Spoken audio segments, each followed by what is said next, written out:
Success ഫയലിലേക്ക് സ്വാഗതം. ഏറ്റവും പുതിയ PSC ബുള്ളറ്റിനിൽ അസ്ഥികൾ എന്ന ടോപ്പിക്കിൽ നിന്ന് 35ഓളം ചോദ്യങ്ങൾ നമുക്ക് തന്നിട്ടുണ്ട്. എല്ലാ PSC പരീക്ഷകളിലും കോമൺ ആയിട്ടുള്ള ടോപ്പിക്കാണ് അസ്ഥികൾ.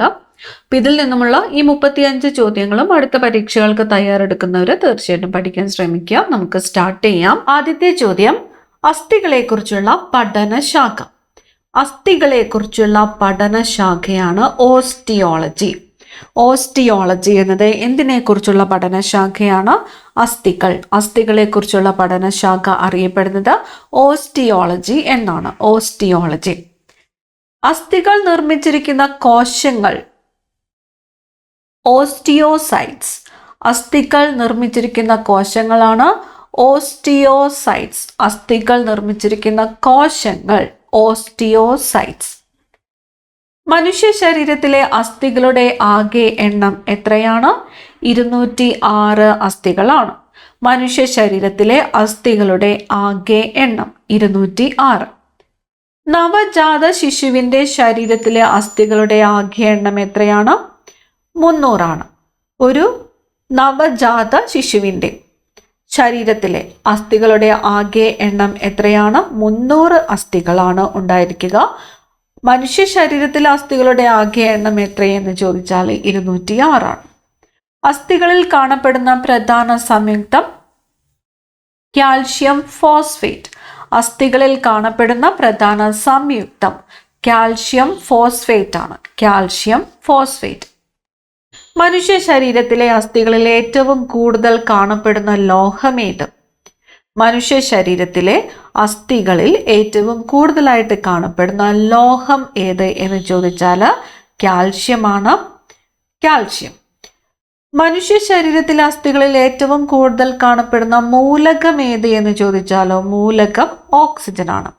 മനുഷ്യ ശരീരത്തിലെ അസ്ഥികളിൽ ഏറ്റവും കൂടുതലായിട്ട് കാണപ്പെടുന്ന മൂലകം ഓക്സിജൻ ആണ്. അസ്ഥികളുടെ നിർമ്മാണത്തിനും വളർച്ചയ്ക്കും ആവശ്യം വേണ്ട ജീവകം ഏതാണ്? ജീവകം D ആണ്. ജീവകം D, വൈറ്റമിൻ D ആണ് അസ്ഥികളുടെ നിർമ്മാണത്തിനും വളർച്ചയ്ക്കും ആവശ്യമായിട്ട് വേണ്ട ജീവകം. ജീവകം Dയുടെ ശാസ്ത്രീയ നാമം കാൽസിഫെറോൾ. കാൽസിഫെറോൾ എന്നത് ജീവകം Dയുടെ ശാസ്ത്രീയ നാമമാണ്. ജീവകം Dയുടെ ശാസ്ത്രീയ നാമമാണ് കാൽസിഫെർ. ജീവകം Dയുടെ അപര്യാപ്തത മൂലം കുട്ടികളിൽ ഉണ്ടാകുന്ന രോഗമാണ് കണ അല്ലെങ്കിൽ റിക്കറ്റ്സ് എന്നത്. കണ അല്ലെങ്കിൽ റിക്കറ്റ്സ് എന്നത് ഏത് ജീവകത്തിന്റെ അപര്യാപ്തത രോഗമാണ്? ജീവകം Dയുടേതാണ്. ജീവകം Dയുടെ അപര്യാപ്തത മൂലം കുട്ടികളിൽ ഉണ്ടാകുന്ന രോഗമാണ് കണ അല്ലെങ്കിൽ റിക്കറ്റ്സ് എന്നത്. ബാഹ്യാസ്ഥികൂടത്തിന് ഉദാഹരണമാണ് നഖം, തലമുടി, കൊമ്പ്, കുളമ്പ് എന്നിവ. ബാഹ്യാസ്ഥികൂടം. ആന്തരാസ്ഥികൂടം, ബാഹ്യാസ്ഥികൂടം എന്നിവയുണ്ട്. ഇതിൽ ബാഹ്യാസ്ഥികൂടത്തിന് ഉദാഹരണമാണ് നഖം, തലമുടി, കൊമ്പ്, കുളമ്പ് എന്നിവ. ആന്തരിക അവയവങ്ങളെ പൊതിഞ്ഞു സൂക്ഷിക്കുന്ന അസ്ഥികൂടമാണ് അക്ഷാസ്ഥികൂടം. അക്ഷാസ്ഥികൂടം എന്ത് ചെയ്യുന്നു? ആന്തരിക അവയവങ്ങളെ പൊതിഞ്ഞു സൂക്ഷിക്കുന്ന അസ്ഥികൂടം അറിയപ്പെടുന്നത് എന്താണ്? അക്ഷാസ്ഥികൂടം എന്നാണ്. ശരീരത്തിന്റെ ചലനവുമായി ബന്ധപ്പെട്ടിരിക്കുന്ന അസ്ഥികൂടമാണ് അനുബന്ധാസ്ഥികൂടം. അനുബന്ധാസ്ഥികൂടം എന്തുമായിട്ട് ബന്ധപ്പെട്ടിരിക്കുന്നു? ശരീരത്തിന്റെ ചലനവുമായിട്ട് ബന്ധപ്പെട്ടിരിക്കുന്ന അസ്ഥികൂടമാണ് അനുബന്ധാസ്ഥികൂടം. അക്ഷാസ്ഥികൂടത്തിലെ അസ്ഥികളുടെ എണ്ണം 80 ആണ്. നമുക്കറിയാം അക്ഷാസ്ഥികൂടം എന്നത് ആന്തരിക അവയവങ്ങളെ പൊതിഞ്ഞു സൂക്ഷിക്കുന്ന അസ്ഥികൂടമാണ്. അക്ഷാസ്ഥികൂടത്തിലെ അസ്ഥികളുടെ എണ്ണം എത്ര എന്ന് ചോദിച്ചാൽ 80 ആണ്. 80. അനുബന്ധാസ്ഥികൂടത്തിലെ അസ്ഥികളുടെ എണ്ണം 126 ആണ്. ശരീരത്തിന്റെ ചലനവുമായിട്ട് ബന്ധപ്പെട്ടിരിക്കുന്ന അസ്ഥികൂടമാണ് അനുബന്ധാസ്ഥികൂടം. അനുബന്ധാസ്ഥികൂടത്തിലെ അസ്ഥികളുടെ എണ്ണം എത്രയാണ്? 126 ആണ്. അക്ഷാസ്ഥികൂടത്തിന്റെ ഭാഗങ്ങൾ. അക്ഷാസ്ഥികൂടത്തിന്റെ തലയിലെ അസ്ഥികൾ, വാരിയെല്ലിലെ അസ്ഥികൾ, നട്ടെല്ലിലെ അസ്ഥികൾ എന്നിവ അക്ഷാസ്ഥികൂടത്തിന്റെ ഭാഗങ്ങളാണ്. ഏതൊക്കെയാണ്? തലയിലെ അസ്ഥികൾ, വാരിയെല്ലിലെ അസ്ഥികൾ, നട്ടെല്ലിലെ അസ്ഥികൾ, മാറല് എന്നിവ അക്ഷാസ്ഥികൂടത്തിന്റെ ഭാഗങ്ങളാണ്. നമുക്ക് ജസ്റ്റ് ഒന്നും കൂടി ഒന്ന് നോക്കാം പെട്ടെന്ന് തന്നെ. അസ്ഥികളെക്കുറിച്ചുള്ള പഠനശാഖയാണ് ഓസ്റ്റിയോളജി. അസ്ഥികൾ നിർമ്മിച്ചിരിക്കുന്ന കോശങ്ങളാണ് ഓസ്റ്റിയോസൈറ്റ്സ്. മനുഷ്യ ശരീരത്തിൽ അസ്ഥികളുടെ ആകെ എണ്ണം എത്രയെന്ന് ചോദിച്ചാൽ 206 നവജാത ശിശുവിന്റെ ശരീരത്തിൽ അസ്ഥികളുടെ ആകെ എണ്ണം 300 അസ്ഥികളിൽ കാണപ്പെടുന്ന പ്രധാന സംയുക്തമാണ് കാൽഷ്യം ഫോസ്ഫേറ്റ്. മനുഷ്യ ശരീരത്തിലെ അസ്ഥികളിൽ ഏറ്റവും കൂടുതൽ കാണപ്പെടുന്ന ലോഹം ഏത് എന്ന് ചോദിച്ചാൽ കാൽഷ്യമാണ്. മനുഷ്യ ശരീരത്തിലെ അസ്ഥികളിൽ ഏറ്റവും കൂടുതൽ കാണപ്പെടുന്ന മൂലകം ഏത് എന്ന് ചോദിച്ചാൽ ഓക്സിജൻ ആണ്. അസ്ഥികളുടെ നിർമ്മാണത്തിനും വളർച്ചയ്ക്കും ആവശ്യമായ ജീവകം വൈറ്റമിനാണ് ജീവകം ഡി. ജീവകം ഡിയുടെ ശാസ്ത്രീയ നാമമാണ് കാൽസിഫെറോൾ എന്തിന്റെ ശാസ്ത്രീയ നാമമാണ്? ജീവകം ഡിയുടെ ശാസ്ത്രീയ നാമമാണ് കാൽസിഫെറോൾ. ജീവകം ഡിയുടെ അപര്യാപ്തത രോഗമാണ് കണ അല്ലെങ്കിൽ റിക്കറ്റ്സ് എന്നത്. ബാഹ്യാസ്ഥികൂടത്തിന് ഉദാഹരണമാണ് നഖം, തലമുടി, കൊമ്പ്, കുളമ്പ് എന്നിവ. ആന്തരിക അവയവങ്ങളെ പൊതിഞ്ഞു സൂക്ഷിക്കുന്ന അസ്ഥികൂടമാണ് അക്ഷാസ്ഥികൂടം. ശരീരത്തിന്റെ ചലനവുമായിട്ട് ബന്ധപ്പെട്ടിരിക്കുന്ന അസ്ഥികൂടമാണ് അനുബന്ധാസ്ഥികൂടം. അക്ഷാസ്ഥികൂടത്തിൽ അസ്ഥികളുടെ എണ്ണം എത്രയാണ്? 80. അനുബന്ധാസ്ഥികൂടത്തിൽ അസ്ഥികളുടെ എണ്ണം എത്രയാണ്? 126. അക്ഷാസ്ഥികൂടത്തിന്റെ ഭാഗങ്ങളാണ് തലയിലെ അസ്ഥികൾ, വാരിയലിലെ അസ്ഥികൾ, നട്ടലിലെ അസ്ഥികൾ, മാറില് എന്നിവ. എക്സാമ്പിൾ, ഇപ്പൊ മാറില് ഏത് അസ്ഥികൂടത്തിന്റെ ഭാഗങ്ങളാണ് എന്ന് ചോദിച്ചാൽ ഇതിന്റെയാണ് അക്ഷാസ്ഥികൂടത്തിന്റെ ഭാഗങ്ങൾ ആണ്.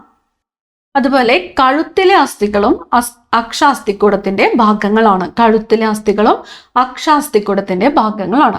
അനുബന്ധ അസ്ഥികൂടത്തിന്റെ ഭാഗങ്ങളാണ് കൈകാലിലെ അസ്ഥികൾ, തോളെല്ലിലെ അസ്ഥികൾ, ഇടുപ്പിലെ അസ്ഥികൾ എന്നിവ അനുബന്ധ അസ്ഥികൂടത്തിന്റെ ഭാഗങ്ങളാണ്. കൈകാലിലെ അസ്ഥികൾ, തോളെല്ലിലെ അസ്ഥികൾ, ഇടുപ്പിലെ അസ്ഥികൾ എന്നിവ. മനുഷ്യ ശരീരത്തിലെ ഏറ്റവും വലിയ അസ്ഥി ഏത് എന്ന് ചോദിച്ചാൽ തുടയെല്ല് അല്ലെങ്കിൽ ഫീമർ ആണ്. മനുഷ്യ ശരീരത്തിലെ ഏറ്റവും വലിയ അസ്ഥി ഏതാണ്?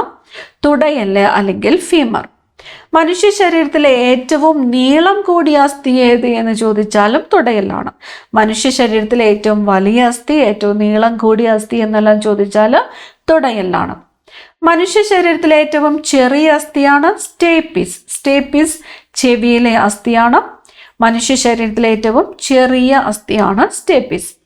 ചെവിയിൽ കാണപ്പെടുന്ന അസ്ഥികളാണ് മാലിയസ്, ഇൻഗസ്, സ്റ്റേപ്പിസ് എന്നിവ ചെവിയിൽ കാണപ്പെടുന്ന അസ്ഥികൾ ആണ്. അടുത്ത ചോദ്യം, ചെവിയില് ചുറ്റികയുടെ ആകൃതിയിൽ കാണപ്പെടുന്ന അസ്ഥി ഏതാണ്? മാലിയസ് ആണ്. ചെവിയില് ചുറ്റികയുടെ ഹാമറിന്റെ ആകൃതിയിൽ കാണപ്പെടുന്ന അസ്ഥി ഏത് എന്ന് ചോദിച്ചാൽ ഏതാണ്? മാലിയസ് ആണ്. ചെവിയിൽ കൂടക്കല്ലിന്റെ ആകൃതിയിൽ കാണപ്പെടുന്നത് ഇൻകസ് ആണ്. ഇൻകസ് അസ്ഥിയുടെ ഷേപ്പ് എന്താണ്? കൂടക്കല്ലിന്റെ ഷേപ്പാണ്. ചെവിയില് കുതിര സവാരിക്കാരന്റെ പാദധാരയുടെ ആകൃതിയിൽ കാണപ്പെടുന്ന അസ്ഥിയാണ് സ്റ്റേപ്പിസ്. മൂക്കിലെ അസ്ഥിയുടെ ശാസ്ത്രീയ നാമം എത്മോയിഡ് എന്നത് മൂക്കിലെ അസ്ഥിയുടെ ശാസ്ത്രീയ നാമമാണ്. എത്മോയിഡ്. നോട്ട് ചെയ്യുക, മൂക്കിലെ അസ്ഥിയുടെ ശാസ്ത്രീയ നാമമാണ് എത്മോയിഡ്. കീഴ്ത്താടിയെല്ലിന്റെ ശാസ്ത്രീയ നാമം കീഴ്ത്താടിയെല്ലിന്റെ ശാസ്ത്രീയ നാമമാണ് മാൻഡിബിൾ എന്നത് കീഴ്ത്താടിയെല്ലിന്റെ ശാസ്ത്രീയ നാമമാണ്. കീഴ്ത്താടിയെല്ലിന്റെ ശാസ്ത്രീയ നാമം എന്താണ്? മാൻഡിബിൾ. അപ്പൊ മൂക്കിലെ അസ്ഥിയുടെ ശാസ്ത്രീയ നാമം എന്ത് എന്ന് ചോദിച്ചാൽ എന്താണ്? എത്മോയിഡ്. കീഴ്ത്താടിയെല്ലിന്റെ ശാസ്ത്രീയ നാമമാണ് മാൻഡിബിൾ എന്നത് കീഴ്ത്താടിയെല്ലിന്റെ ശാസ്ത്രീയ നാമമാണ്. മനുഷ്യ ശരീരത്തിൽ സ്വതന്ത്രമായി ചലിക്കുവാൻ കഴിയുന്ന അസ്ഥി മാൻഡിബിൾ. ചലന സ്വാതന്ത്ര്യമുള്ള തലയിലെ അസ്ഥി ഏത് എന്ന് ചോദിച്ചാൽ മാൻഡിബിൾ അല്ലെങ്കിൽ കീഴ്ത്താടിയെല്ലാണ്. തലയിലെ ചലന സ്വാതന്ത്ര്യമുള്ള തലയിലെ അസ്ഥി ഏത് എന്ന് ചോദിച്ചാൽ കീഴ്ത്താടിയെല്ലാണ്.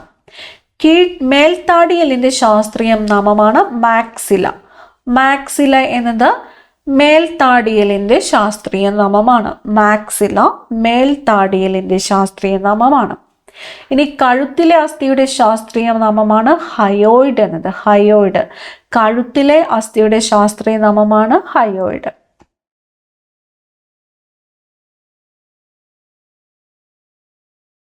ശരീരത്തിലെ മറ്റേതെങ്കിലും അസ്ഥിയുമായി നേരിട്ട് ബന്ധിപ്പിക്കാത്ത ഏക അസ്ഥി ഏതാണ്?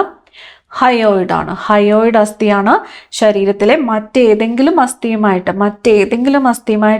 നേരിട്ട് ബന്ധിപ്പിക്കാത്ത ഏക അസ്ഥി ഏതാണ്? ഹയോയിഡ് ആണ്. ശരീരത്തിലെ ഫ്ലോട്ടിംഗ് ബോൺ എന്നറിയപ്പെടുന്നത് ഏതാണ്? ഹയോയിഡ് അസ്ഥിയാണ്. ശരീരത്തിലെ ഫ്ലോട്ടിംഗ് ബോൺ എന്നറിയപ്പെടുന്നത് ഹയോയിഡ് അസ്ഥിയാണ്. മാറെല്ലിന്റെ ശാസ്ത്രീയ നാമം സ്റ്റെറം. ബ്യൂട്ടി ബോൺ എന്നറിയപ്പെടുന്ന അസ്ഥി ഏതാണ്? ക്ലാവിക്കിൾ ആണ് ബ്യൂട്ടി ബോൺ എന്നറിയപ്പെടുന്ന അസ്ഥി. തോളെല്ലിന്റെ മുന്നിൽ കാണപ്പെടുന്ന അസ്ഥിയാണ് ക്ലാവിക്കിൾ അല്ലെങ്കിൽ കോളർ അസ്ഥി എന്ന് അറിയപ്പെടുന്നത് ക്ലാവിക്കിൾ ആണ്. ക്ലാവിക്കിൾ അല്ലെങ്കിൽ കോളർ അസ്ഥി. തോളെല്ലിന്റെ മുന്നിൽ കാണപ്പെടുന്ന അസ്ഥിയാണ് ക്ലാവിക്കിൾ അല്ലെങ്കിൽ കോളർ അസ്ഥി. ബ്യൂട്ടി ബോൺ എന്ന് ഇത് അറിയപ്പെടുന്നു. നമുക്ക് ജസ്റ്റ് ഒന്നും കൂടി നോക്കാം. ചെവിയിൽ ചുറ്റികയുടെ ആകൃതിയിൽ കാണപ്പെടുന്ന അസ്ഥി ഏതാണ്? മാലിയസ് ആണ്. ചെവിയിൽ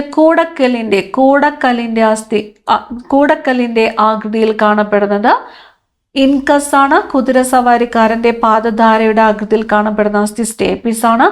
മൂക്കിലെ അസ്ഥിയുടെ ശാസ്ത്രീയ നാമം എത്മോയിഡ് ആണ്. കീഴ്ത്താടിയെല്ലിന്റെ ശാസ്ത്രീയ നാമമാണ് മാൻഡിബിൾ. മനുഷ്യ ശരീരത്തിൽ സ്വതന്ത്രമായി ചലിക്കാൻ കഴിയുന്ന അസ്ഥി മാൻഡിബിൾ. ചലന സ്വാതന്ത്ര്യമുള്ള തലയിലെ അസ്ഥി ഏതെന്ന് ചോദിച്ചാലും മാൻഡിബിൾ. മേൽത്താടിയെല്ലിന്റെ ശാസ്ത്രീയ നാമമാണ് മാക്സില. കഴുത്തിലെ അസ്ഥിയുടെ ശാസ്ത്രീയ നാമമാണ് ഹയോയിഡ് എവിടെയാണ് കാണപ്പെടുന്നത്? കഴുത്തിലാണ്. ശരീരത്തിലെ മറ്റേതെങ്കിലും അസ്ഥിയുമായിട്ട് നേരിട്ട് ബന്ധിപ്പിക്കാത്ത ഏക അസ്ഥിയാണ് ഹയോയിഡ് എന്നത്. മനുഷ്യ ശരീരത്തിലെ മറ്റേതെങ്കിലും അസ്ഥിയുമായിട്ട് നേരിട്ട് ബന്ധിപ്പിക്കാത്ത ഏക അസ്ഥിയാണ് ഹയോയിഡ്. ശരീരത്തിലെ ഫ്ലോട്ടിംഗ് ബോൺ എന്നറിയപ്പെടുന്ന അസ്ഥി ഏതാണ്? ഹയോയിഡ് അസ്ഥിയാണ് ശരീരത്തിലെ ഫ്ലോട്ടിംഗ് ബോൺ എന്ന് അറിയപ്പെടുന്നത്. മാറലിന്റെ ശാസ്ത്രീയ നാമം സ്റ്റെറം എന്നാണ്. ബ്യൂട്ടി ബോൺ എന്നറിയപ്പെടുന്ന അസ്ഥി ക്ലാവിക്കിൾ ആണ്. ക്ലാവിക്കിൾ എവിടെയാണ് കാണപ്പെടുന്നത്? തോളെല്ലിന്റെ മുന്നിൽ കാണപ്പെടുന്ന അസ്ഥിയാണ് അല്ലെങ്കിൽ കോളർ അസ്ഥിയാണ് ക്ലാവിക്കിൾ എന്നത്. ഇത്രയും ക്വസ്റ്റ്യൻസ് ആണ് PSC ബുള്ളറ്റിനിൽ തന്നിരിക്കുന്നത്. എല്ലാ ചോദ്യങ്ങളും തന്നെ പ്രധാനപ്പെട്ട ചോദ്യങ്ങളാണ്. മുഴുവനും പഠിക്കാനായിട്ട് ശ്രമിക്കുക. അപ്പോൾ നമുക്ക് അടുത്ത ക്ലാസ്സിൽ കാണാം. താങ്ക്